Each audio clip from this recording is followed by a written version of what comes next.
Sir నమస్తే అండి. నమస్కారం అండి. సార్ పవన్ కళ్యాణ్ గారు నరేంద్ర మోడీ గారి బంధాన్ని మీరు ఎలా చూస్తారు? గురు శిష్యుల బంధం అంటారా, లేదంటే అన్నదమ్ముల అనుబంధం అంటారా? మీ పాయింట్ ఆఫ్ వ్యూ మీరు ఎలా వర్ణిస్తారు? తండ్రి కొడుకుల అనుబంధంలా కనిపించింది నిన్న. సూపర్. ఓకే. ఎందుకంటే ఆయన పవన్ కళ్యాణ్ గారు మీటింగ్ చెప్తూ 2 సార్లు 3 సార్లు చిన్న దగ్గు వచ్చింది. నరేంద్ర మోడీ గారు చూస్తున్న అన్ని అబ్జర్వ్ చేస్తున్నాడు, కానీ ప్రతి మాటని కూడా తెలుగు బాగా అర్థమవుతుంది అనుకుంటా మన నరేంద్ర మోడీ గారికి. పవన్ కళ్యాణ్ గారు మాట్లాడుతున్నంతసేపు పవన్ కళ్యాణ్ వైపే ఉంది ఆయన చూపు.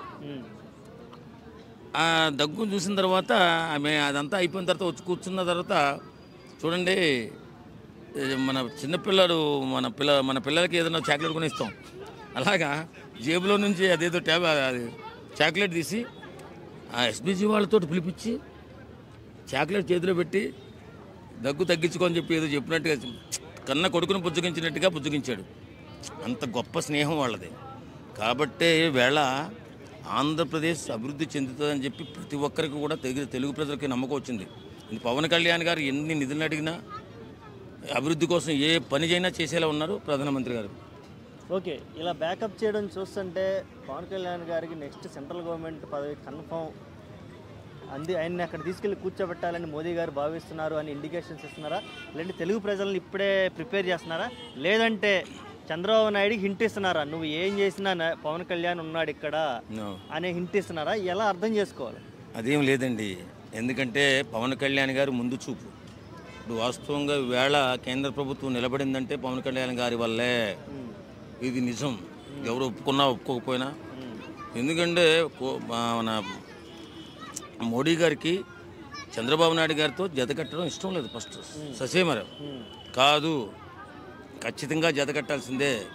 జగన్ లాంటి రాక్షసుడిని ఓడించాలంటే మనందరం కూటమిగా తయారవ్వాల్సిందే.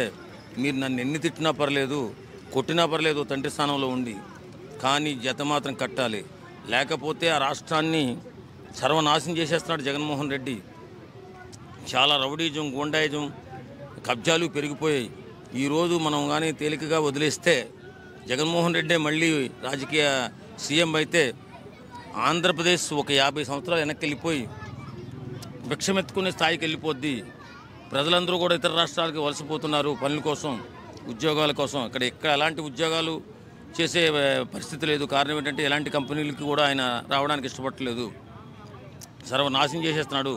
మీరు కూటమి కట్టాల్సిందే అని కాళ్ళ ఏళ్ల పడి కూటమి కట్టి 11 సీట్లు పడగొట్టి ఈవేళ కేంద్ర ప్రభుత్వాన్ని కూడా నిలబెట్టినటువంటి గొప్ప నాయకుడు ఎవరైనా ఉన్నారంటే పవన్ కళ్యాణ్. ఓకే, ఒకవేళ సెంట్రల్ గవర్నమెంట్ పదవి కనుక ఇస్తే పవన్ కళ్యాణ్ గారికి అది ఎటువంటి పదవి అయితే బాగుంటుందని మీరు ఏమన్నా 2-3 పదవులు మీ మనసులో ఉన్నాయేమన్నా మీరు అనుకునే చెప్పండి. ఇప్పుడు నాకు కావాల్సిన నా కోరిక ఎలా ఉంటుందంటేనండి, ప్రస్తుతానికి ఆంధ్రప్రదేశ్ అభివృద్ధి కోసమే నేను ఆలోచిస్తున్నాను. నా స్థాయి ఆంధ్రప్రదేశ్ అభివృద్ధి కోసం ఆలోచిస్తున్నాను. పవన్ కళ్యాణ్ అప్పుడే సెంటర్కి వెళ్ళడం నాకు ఇష్టం లేదు. ఎందుకంటే ఇక్కడ ఉన్నటువంటి పరిస్థితులు క్లియర్గా సర్దుమణిగిన తర్వాత, సరి చేసిన తర్వాత ఇప్పుడిప్పుడే ఆ కంపెనీలన్నీ తీసుకొస్తున్నారు, రోడ్లన్నీ బాగుపరుస్తున్నారు.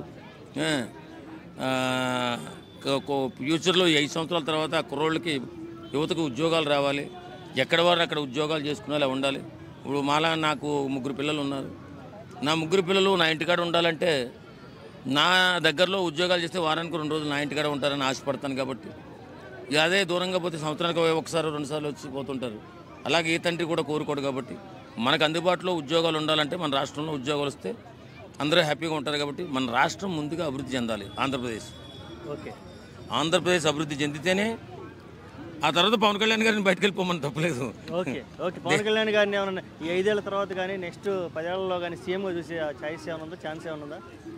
నేను ఊహించేది పిఎంఏనండి, సీఎంగా ఊహించట్లేదు. ఎందుకంటే ఆ వ్యక్తి పిఎంగా ఉంటే దేశం ఎలా ఉంటుందో అని ఊహిస్తాను.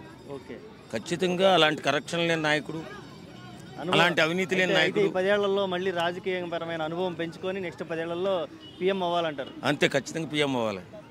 ఓకే అండి, థ్యాంక్ యూ.